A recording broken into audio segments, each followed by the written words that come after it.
Hey everyone, Kyle once again, and welcome back to another movie review. And reviewing another kids animated film that I wanted to review for some time. I just never got a chance to get around it. But watching this film again now, first of all, this is going up first because I had I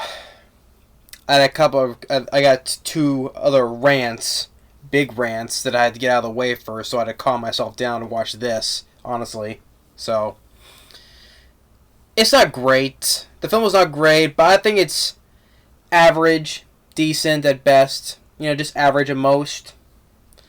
So I would have calmed myself down. So after two big rants, which that's gonna be coming out after this, so because I recorded those first, so once this video is done, then those big rants are coming up. So, but this one I thought was this film I wanted to review. That some years back, but I never got a chance to get around it. So finally now, and this is from the. This is based on a children's book that was from the author of Charlotte's Web, E.B. White, and he also did Stuart Little as well. And this is also directed by one of the co-directors of The Fox and the Hound. Now this is the film of The Trumpet of the Swan. So I would say average. I would say it is. Yeah, I would say it is. It's average. Okay. Decent time waster, decent film, like around those kind. So, and this was released in the year 2001. And the film, I'm not sure what the budget was though, but this was a huge failure at the box office, big huge fail, because it was given a limited release, because films don't do that well if it's given a limited release, in select theaters. So. But yeah, this film made out just only $102,000. So this is definitely a huge flop, no matter what the budget was. And the second reason, another reason the film failed, this came out in the summer of 2001, right in the time this came like a week before or after when Shrek came out. So everyone knows how huge Shrek was when it came out in May of 2001. That's when this was released in. It was released before or after the week when Shrek came out. So Shrek was a huge hit back in 2001. This film failed not only limited release, but that too. $102,000. That's sorry, But beside that, But the film does have a pretty decent voice cast. It has some well-known actors voicing in this movie. I mean, for starters, the story is about. I never read the book, but the story is it takes place in, I believe in Montana, where a couple of swans, husband and wife swans, or they're called trumpeter swans. They ready for their family to eggs to be hatched, and the father is voiced by Jason Alexander, and the mother is voiced by Mary Steenburgen. Now Mary Steenburgen, she's been in other films like in Species, Aaron Brockovich, but also well known as playing Catherine Willows from the CSI show. The show I enjoy that show, CSI Crime Investigation. She was one of the main stars in that show as Catherine Willows. And Jason Alexander, he's been in other films as well. I thought the two did pretty good voicing as the parents. Then the eggs hatched. They have two daughters and a son. The daughters are named Billy and Ella, which is enough. Ella is voiced by the E.B. Bailey. That's the same voice who voiced Tommy in the Rugrats. And then the son, they're naming Louis, and the father, you can't wait to hear his son's voice, but unfortunately, Louis was born a mute. He can't talk. So, and the father is like freaking out. He's like, this must be some mistake, He think he was like born defective. That's what he says. He think he was defective. Which is that's a cliche that's played off a dozen times. How other, we've seen other films. So whether it is so it's a little bit when they're little, the other kids, swans, treat him differently, because he can't talk. Like when they're playing Marco Polo, everyone's saying Marco Polo and he can't talk, and this one swan by the name of Boyd, it's like, telling Louis, he can't talk. So if you can't talk, you can't play. And this is where he meets another swan by the name of Serena. For the younger voice of Serena, it's actually voiced by Katie Sousey, which that's the same voice who going to voice Lil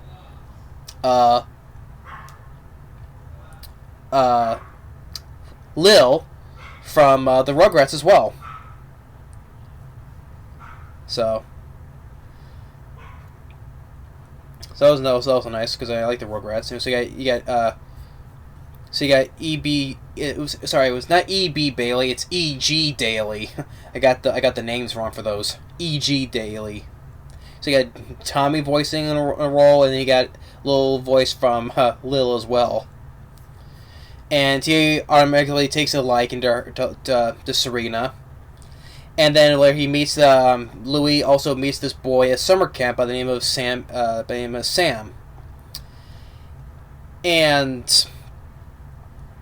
And therefore, when leads to another when they get just a little bit older, just not yet, and then where the one point where he since Louis she still can't, since Serena can't understand what he can't sing, so he tells her that he likes her. He gives her this rock in the shape of a heart. And then later, since he wants to find, since his father wants to find a way for him to find his voice, so he goes into town, in Montana, that's what it was, and he goes and finds a music shop, and because he knows what those things are, he says, and he finds an instrument shop and sees a trumpet, so he breaks in and takes the trumpet. And wants to gives it to his son, and from then on, he's been worried that they're going to come after him for stealing a trumpet. You know, little bits of that there, to me, it's a pointless nightmare. We don't need to know he's having a nightmare about stealing a trump, and all the people are after him. To me, that little scene right there was pointless. But he definitely does give it to his son, and there's a squirrel by the name of Sweets, tell him you can tell Sam you can do it, and he does learn how to play the trumpet pretty quickly. And he goes away for a little bit to meet with the boy, Sam, and at camp. There was one thing this is the whole thing where he's in the camp. There's that one person, he's the camp's chief, you could say. God, this freaking irritated me. This character, the chief of this camp, the whole time he had this, one of those things you talk into to make your voice louder. That's not a microphone though, but it's one of those other ones that you make your voice like like one of those. Whole time he's talking with the thing in his mouth, and I couldn't understand half of the shit he was saying. Whole time he was talking like this. He's like, that's how he was talking. I was like, dude, either you take that thing out of your mouth and talk in English, or take that and bash you on the head with that thing. That was a big nitpick that I just couldn't understand. I couldn't understand half what he was saying because he was like, I was like, that was freaking annoying. He literally, every time, the whole entire time he was talking, even when they're at the campfire, when they were singing, he was like playing hands with the kids, and then he's still holding this and talking into it. I'm like, put that thing down, or I'm gonna take that, I forget what it was, and shove it up your ass. All right, stop playing English, please. Stop talking like you're. I'm sorry, but that one character just bugged the crap out of me. I literally couldn't understand. I had to use subtitles to understand what he was saying. Without the subtitles, I couldn't understand what he was saying at all. But anyway, back. That was off the game back. So he takes Louis to school and this is where he learns how to read and how to write. Even though the teacher at the school is actually voiced by Carol Burnett. Carol Burnett. She plays that little role as the small cameo voice as the teacher of the school. So, and yeah, even though Louis can't talk, though, you do hear him speak, though, in his mind, though. If you forget, though, he does speak in his mind. That's where you hear his voice, but so he learns how to read and write, and he says goodbye, to them, and he wants to know he goes back, to show that he can, because all the other swans, they don't know how to read, so they still couldn't understand him, and that's when his father gives him the trumpet. That's why I got my things wrong. So yeah, he learns how to read and write. He goes back there, he still can't understand him, and that's when his father gives him the trumpet, and that's when he learns the trumpet. So, but then he follows Sam's advice, and we want to know, because he learns that when his father took the trumpet, he wants to go and get a job to earn money to pay back for the stolen trumpet, as well as the damage he did for the store.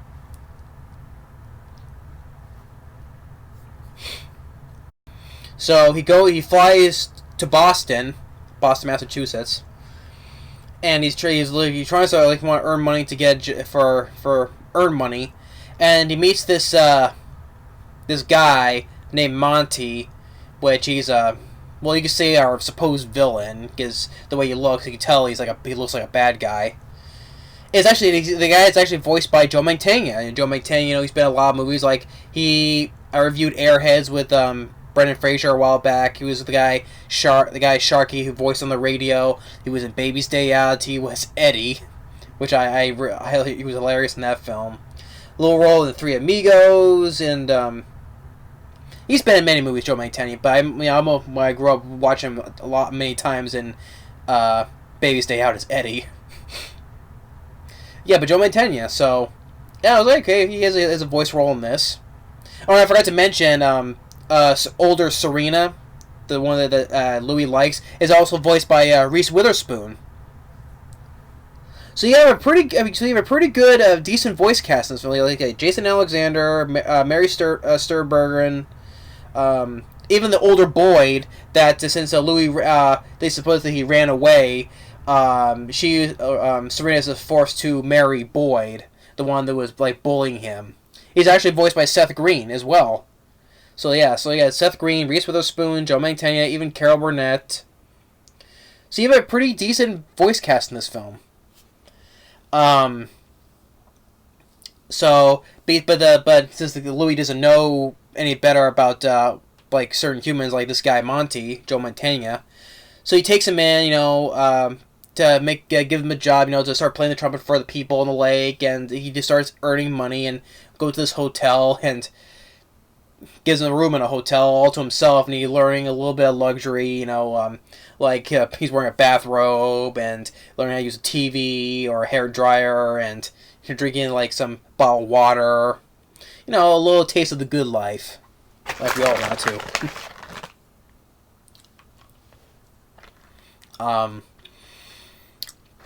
So he automatically becomes famous. Even he's playing his show. Plays it on stage in front of a live audience. He's a big hit, earning him a lot of money. It's also making money for Joe Mantegna. And then he gets a message because when they find out that Serena's gonna marry Boyd, the squirrels, other squirrels and other rodents, they spread the word, a message to where Louis is, to this one squirrel named the Senator. Tells him about the news, so he tries to fly away, but Monty catches him, tries to clip his wings, and the one squirrel and the other one, the Senator, saves him, and he gets away, flies away as fast as he could. He flies past Mount Rushmore, just in time for the wedding. He blows his trumpets, saying that he loves Serena and Serena is the same way. And then Boyd, being the asswipe that he is, he knocks his trumpet out. Oh, that you call you songbird. Starts beating him a little bit, and then Louis gives a little chase, and since Boyd doesn't know how to read, which Louis does, that sign says rocky curves or whatever on the sign. So he makes him slam into the wall, falls down, and Serena tells his dad that she loves him instead. So after that, they're married, and then his dad, Jason Alexander, Louis' father, talks to say he apologized for everything. He thought he was defective, and tell him about the stolen trumpet. So he shows him the bag of money that he made to pay back the stuff, the trumpet and the damage of the store. So they fly out toward the town. The owner of the shop sees him. Oh, Swan thief! And tries to get a gun, tries shooting at him, and the father playing like he's in a Shakespeare play, like, oh, I'm dead, blood everywhere, blood, I'm dying, like he's doing that like he's in a Shakespeare play. And then the cop comes, shows they give him the bag with the money with the note saying this is here to pay for the trumpet and the store. And the cop says, oh, you made a big mistake. But the dad's fine. They both fly. They all wave bye-bye. And then sometime later, Louis and Serena are getting their family together, and then because now they have eggs now, like 8 eggs, like octuplets, which what Serena said, and they start hatching. So yeah, that's about it, because this film is this is a short movie. It's 75 minutes, but without end credits, probably less than that, like about 71, 2 minutes at most. So it's a pretty short movie. So like I said, the nitpicks, like I said, like you get that pointless nightmare scene. It lasts about a minute though, but still, you didn't need a nightmare scene about that. That one character, the camp chief, would annoy the crap out of me with that. Want to take that freaking microphone away from his mouth so he could talk better. Couldn't understand what he was saying. And for the songs, I mean, the main song is also playing during the credits. It's been Louie, Louie, Louie, Louie. I mean, the songs are, I mean, I wouldn't say mediocre. I would say just subpar. I mean, it's not the songs, like whether it's the Reese Witherspoon, she gets a song in, but decent though. I mean, if that was her, I mean, she did sing, and in the movie Sing, when they're singing other songs like Shake It Off or doing Katy Perry's version of Firework. So if that was her, I thought she did a pretty decent job singing the song. But the songs are the othermost, they're okay. I would say subpar. They weren't horrible, not terrible. I mean, this film to me did not need to be a musical. I mean, so. But the voice cast I thought was pretty good. Like Jason Alexander, Mary Steenburgen, Reese Witherspoon, Seth Green, even a little the cameo appearance by Carol Burnett, Joe Mantegna. So we got a very decent voice cast. I thought they were all pretty decent. Like I said, the film didn't do well. I mean, they also got negative reviews from critics as well. It has a 5.0 on IMDb and has a 15% Rotten Tomatoes. But at least like someone on the back of here, like said from Film Advisory Board, a truly wonderful family entertainment, a classic. Well, it didn't help because the film bombed, but at least I guess somebody liked it. So, yeah, the Trumpet of the Swan, I would say it's average. It's not great. Didn't love it. And it's not bad, not terrible. So it's in the middle. So I would say it's like average. It's average. Okay, at best. I mean, the animation, this is from 2001, and the animation looks like it's something from like 97 or 98, around then. But yeah, it's not that bad. So it's average. Decent voice cast. I'm sure I'm probably one of whoever has ever reviewed this film. I'm probably hardly ever people who have talked about this film, or if not nobody, because the film didn't do jack shit. So it's probably as one of those on the radar people don't even know about. But anyway, yeah. But for the author of E.B. White, yeah, that was always getting my names wrong. I still prefer Charlotte's Web. Stuart Little, I'll have to give her the live action version of Stuart Little. I'll have to give a review sometime. Not now though, but I'd say I like 2006 remake of Charlotte's Web better. Even the original Charlotte's Web I like. Probably I'll say I like this. I'll put this a little bit above the sequel of Charlotte's Web 2. I mean, I reviewed Charlotte's Web 2. That was just okay. Maybe I'll put this a little bit above the second film of Charlotte's Web. But the original and the 2006 remake I prefer better than this, though. Just compare it to E.B. White. But I think I like this better. I probably like this better than Charlotte's Web 2. But yeah, that's my review of The Trumpet of the Swan. Average. If you watched and then you haven't seen it, check it out. See if you like it. So, but to me, it's average. Okay, not bad, not great. So it's there.